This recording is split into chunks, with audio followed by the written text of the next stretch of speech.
tadi cukup menarik bagi saya bahwasanya Nahdlatul Ulama turut dalam menjaga kebangsaan dan kebinekaan itu sendiri.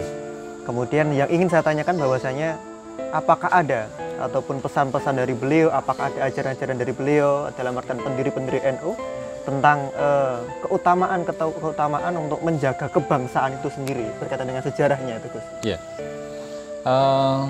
ada nyanyian yang sering kita lakukan ya. Dalam setiap ada event-event pengkaderan ya, baik tingkat yang dari rekan-rekan Ibnu PPNU, sahabat Ansor, Banser, Fatayat, atau bahkan nanti di NU sendiri, dari PKPNU itu. Jadi kan ada lagu tentang Hubbul Watan Minal Iman. Ini kan bahwa ulama-ulama kita itu sudah memang sangat peduli betul terkait dengan masalah komitmen kebangsaan, karena kebangsaan dan tentang masalah agama dan bangsa itu mestinya suatu hal yang memang tidak bisa dipisahkan. Jadi harusnya itu memang berjalan beriringan, dimana ketika bangsa ini terjaga dengan baik, maka otomatis para orang-orang yang menjalankan agamanya itu juga akan bisa menjalankan dengan lebih tenang. Jika makanya ulama-ulama kita dulu ya memang selalu menyerukan itu, ketika belum ada kemerdekaan selalu akan menyerukan tentang masalah nasionalisme. Jadi Hubbul Watan Minal Iman ini kan bagian dari iman. Nasionalisme. Jadi nasionalisme, bahwa kenapa sampai cinta tanah air itu bagian dari iman? Ya karena memang kita tidak akan mungkin bisa mewujudkan bagaimana syariat Islam itu bisa berjalan dengan baik ketika memang negara itu tidak ada. Nah, makanya kemudian negara itu harus ada, negara itu harus aman, baru syariat itu akan bisa berjalan dengan baik. Saya kira mungkin itu ya. Ya. Kita tuh perlu menjaga kebangsaan, kenegaraan agar kita itu dalam hal beragama, kemudian beragama itu lebih enak. Sehingga saya terbersit pertanyaan seperti ini, Gus. NU itu adalah organisasi terbesar di Indonesia ya. Betul. Tapi kenapa NU itu justru tidak berpikir bahwasanya membuat sebuah negara yang syar'i gitu loh. Itu pertanyaan besar saya di sana. Padahal ini kan kita tahu sendirilah bahwasanya NU itu terbesar, bahkan NU itu sudah sampai ke mancanegara. Betul. Gitu, Gus. Ya. Jadi inilah uniknya NU, bahwa NU itu tidak pernah berpikir untuk membuat negara, tapi NU itu akan menjaga negara. Jadi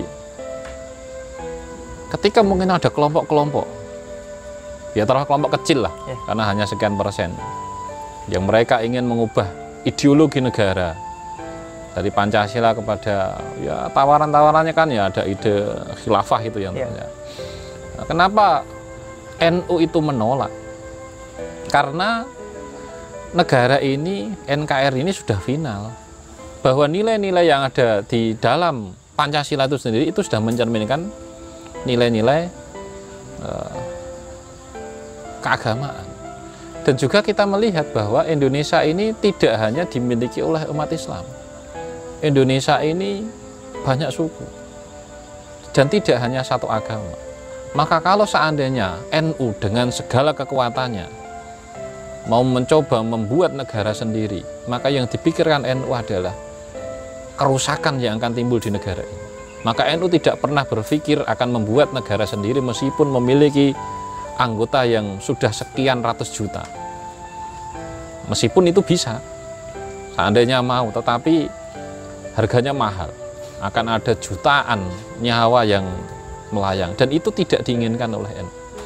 Jadi NU lebih menginginkan bahwa negara ini ada, yang penting bahwa anggota NU, orang-orang NU ini tetap bisa menjalankan akidahnya dengan tenang, dengan bebas, tanpa ada intimidasi. Demikian juga harapan NU bahwa ukhuwah yang dibangun NU kan tidak hanya ukhuwah Islamiyah, Makanya ada 3 ukhuwah yang dibangun oleh NU. Ada ukhuwah Islamiyah itu sendiri, kemudian ada ukhuwah watoniyah, berarti persaudaraan Islam, persaudaraan antar sesama anak bangsa. Yang ketiga adalah ukhuwah basyariyah. Sehingga kita berinteraksi dengan orang yang tidak beragama Islam, ya karena kita memiliki titik temu sama-sama sebagai umat manusia. Meskipun kita tidak ketemu sama-sama sebagai orang yang beragama Islam. Maka oleh karena itu komitmen NU dan juga kemudian pemuda-pemudanya di Ansor ini pun juga bergerak atas petuah-petuah, atas dawuh-dawuh dari para ulama kita untuk menjaga itu.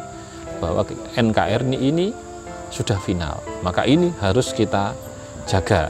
Karena memang negara ini adalah negara kebinekaan. Negara ini bukan negara Islam, tapi negara kesepakatan.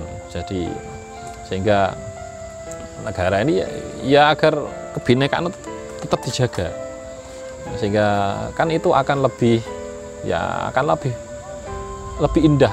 Bagaimana kita bisa tetap bertemu dengan berbagai macam orang yang atau penganut agama lain, tanpa kita harus menyakiti mereka. Masalah urusan kelak di akhirat itu urusan nanti. Yang penting persaudaraan kita di dunia ya kita sama-sama sebagai manusia. Gitu. Saya kira itu. Baik, demikianlah yang dipaparkan oleh Gustin, bahwasanya NKRI itu harga mati bagi NU. Kemudian karena itu merupakan cita-cita luhur dari para pendiri-pendirinya. Sehingga saya dan seluruhnya mengajak kepada seluruh kader-kader bangsa, marilah kita jaga NKRI ini, harga mati tidak dapat ditawar kembali. Karena ketika kita melihat perjuangan dalam hal memerdekakan Indonesia itu luar biasa, Masya Allah gitu kan.